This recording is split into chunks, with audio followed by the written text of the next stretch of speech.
Breaking news: for more than a year, Israel was aware of Hamas's plan to attack. According to the New York Times, Israeli officials first deemed Hamas' plan as too ambitious. The New York Times reports that a document outlining the assault's logistics was circulated among Israeli officials a year prior to the October 7 attack by Hamas. Despite the lack of a specific attack date in the almost 40-page document that the Times reviewed, the assault was supposedly planned to overwhelm Israeli defenses around the Gaza Strip and storm important military bases and cities. The Times stated that the document, which had been given the codename Jericho Wall by Israeli authorities, was dismissed by Hamas leaders as being too complicated for their execution. According to the report, the blueprint detailed an assault on Israel using rockets, drones to disable border security cameras and automated machine guns, and gunmen entering the country via paragliders, motorcycles, and foot. The assault in Israel that resulted in the kidnapping of 200 people and the deaths of 1,200 people took place on October 7. The Times reports that an experienced analyst from Israel's Signals Intelligence Agency warned 3 months prior to the attack that Hamas had conducted a training exercise comparable to the one described in the blueprint. But a colonel in the Gaza division disregarded her worries, as shown in emails seen by the publication. In an email, the analyst vehemently denied that the situation was fictional. "The strategy is to start a war," she continued. "It's more than a village raid, according to the Times. Anonymous officials have confessed that Israel could have prevented or at least mitigated Hamas' fatal attack if its military had given these warnings serious consideration and strengthened the South. A unified front among anti-Israeli and anti-Hamas protesters is the targeting of corporations that supply Israel's military with weaponry and technological know-how. Raytheon, a defense contractor, has a satellite campus at the University of Arizona, and on Thursday, over 100 people gathered outside. According to Frontiers Desk, the Israeli military has received weapons from the company. The facility's entrance was blocked by protesters wearing shirts reading "End the Genocide Economy." A local radio reporter from KJZZ was among 26 people arrested for trespassing. A number of protesters broke into private property, obstructed the roads, and made it impossible for employees to enter or exit the establishment, the Pima County Sheriff's Office informed 12 News. Around 26 individuals were apprehended for felony trespassing after numerous individuals disregarded Raytheon's and law enforcement's demands that they vacate the private property. A number of states and countries have seen comparable demonstrations in the past few weeks. A die-in was held earlier this month at Raytheon's Tucson office by a group of Jewish, anti-Zionist, pro-Palestinian activists. The past 30 days have seen comparable protests in 5 different states. Protesters gathered in front of Real-Time Laboratories in Boca Raton, Florida. The company is a division of Elbit Systems, an important Israeli arms supplier. "We need to start directly targeting the material supporters of apartheid and genocide," activist Jeff Weinberger told the Miami New Times. "And that includes, obviously, weapons manufacturers." According to a statement from Elbit America, the company is committed to its mission of developing innovative solutions that safeguard and rescue lives, and it employs thousands of Americans who share this dedication. "While we support the rights of protesters to express their views peacefully, we take the safety and well-being of our employees extremely seriously, and we will continue to work closely with local officials to ensure safety for all."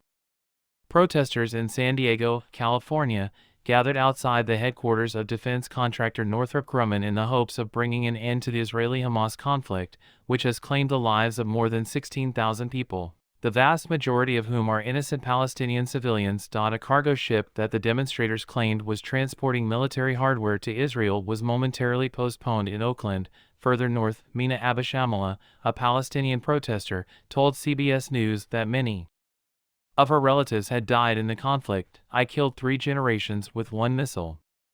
They had a nephew, a niece, and a child," she explained. "I'm enraged that our government is still sending aid, missiles to Israel."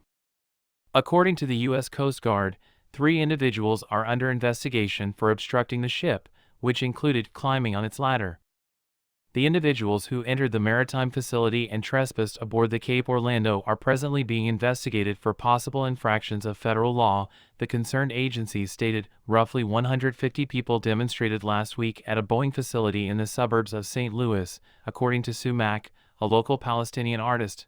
The purpose of their visit to Boeing today was to urge the company to cease producing weapons and aircraft utilized by the Israeli army.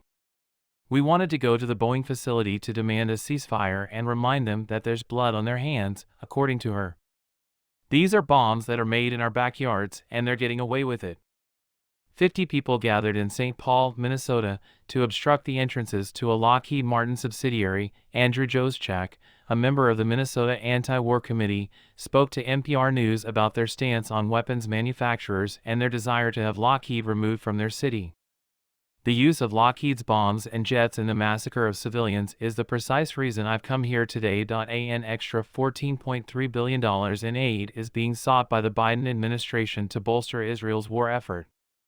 In a generational shift in thinking about atomic power, the head of the United Nations nuclear watchdog said Thursday that the world wants more nuclear energy to fight climate change and supply an ever-growing demand for electricity. These remarks were made by Rafael Mariano Grossi, the head of the International Atomic Energy Agency, during an interview with the Associated Press that took place during the COP28 climate negotiations. He claimed that the summit's discussion of nuclear power, during which he predicted a major nuclear agreement, illustrated how far the once taboo topic had gone since the Chernobyl and 3 Mile Island disasters, but he did concede that his agency still faces challenges in keeping tabs on nuclear programs, especially in light of the fact that Iran's nuclear deal with world powers in 2015 fell through. Things were simpler when there was a global agreement and Iran could see that it wasn't about political pressure, but about a holistic strategy to ensure that the Middle East, already one of the most dangerous regions on Earth, didn't become even more dangerous with the prospect of a nuclear-armed state, Grossi explained. According to Grossi, a domino effect could occur if more nations acquire nuclear weapons. He warned that the trend was very, very complicated and risky. Grossi, who had recently landed in Dubai from Paris, claimed to have discussed the impending nuclear announcement with French President Emmanuel Macron, which will involve a public commitment in favor of nuclear energy, which in a way that we have never seen before. More countries may be able to afford nuclear power, he said, if the world's leading powers could come to an agreement. As the globe strives to decrease emissions, the fact that nuclear power does not create greenhouse gases is a significant advantage. However, due to its waste, nuclear power has many environmentalists who are strongly against it. It is believed that Macron will address the Conference of Parties, COP, on Saturday.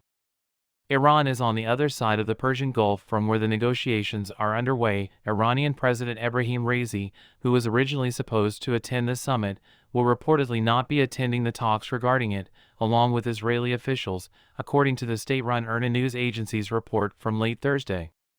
Instead, Iran's energy minister will be in attendance, while the foreign minister will be contacting the Emirates to voice disapproval of Israel's role in the conflict in the Gaza Strip between Israel and Hamas following the militants' attack on October 7. The International Atomic Energy Agency has been severely limited in its ability to access Iran's program ever since the deal fell through.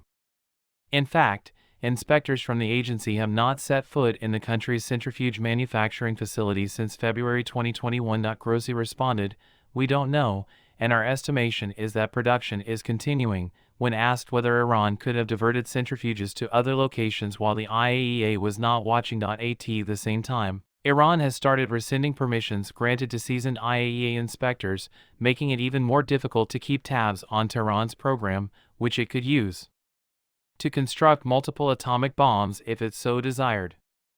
U.S. intelligence agencies have concluded that Iran is not presently constructing a nuclear weapon, and the Islamic Republic has maintained for a long time that its nuclear program is non-proliferation related. A fellow Argentine, Grossi made the comment, "It's like, they took Messi out of the team."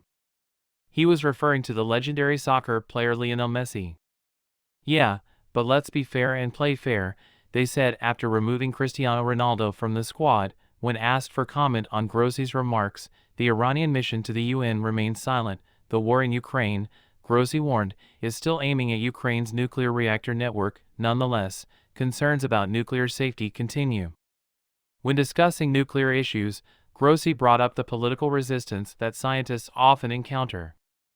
This is especially true in the case of Japan's decision to release treated and diluted wastewater into the Pacific Ocean from the damaged Fukushima nuclear plant. because of the discharges, which contain tritium at a level that the International Atomic Energy Agency, IAEA, considers to have a negligible effect on human and environmental health. China has prohibited the import of fish from Japan. A third party is keeping tabs on us, Grossi assured them.